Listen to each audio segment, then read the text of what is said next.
Mga beshi ko, magluluto tayo ng crispy banana blossom o puso ng saging. Ayan. Nalinisan ko na yan. Sausaw lang natin yan sa binatil na itlog at saka dito sa breeding mix. Ayan, para lumutong siya mga beshi ko. At ayan na nga, lulutuin na natin ito. Painit na din ako ng mantika dito sa palayok. Mainit na yan, beshi ko. Kailagay na natin to, o diba? Ang ganda ng tunog niya, crispy.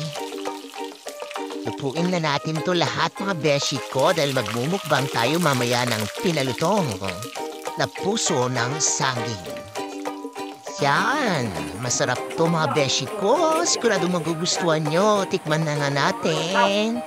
At syempre, gumawa din ako ng masarap na sausawan dyan. O, diba? May sili pa. Wow, grabe naman sa sarap nito. Ang sarap talaga, promises. Subukan niyo ito mga beshi ko. Sigurado, mapapawaw kayo. Yan. Masarap, isa pa nga. Sausawan natin dyan sa masarap na sausawan ng suka. Ayan. Nakakawili itong kainin. Talaga naman. Mukbang tayo mga beshi ko. Diba, nakatipid ka na sa merienda? Masustansya pa, kakaiba pa, at napakasarap pa nito mga beshi ko. Yummy! Sarap, promises.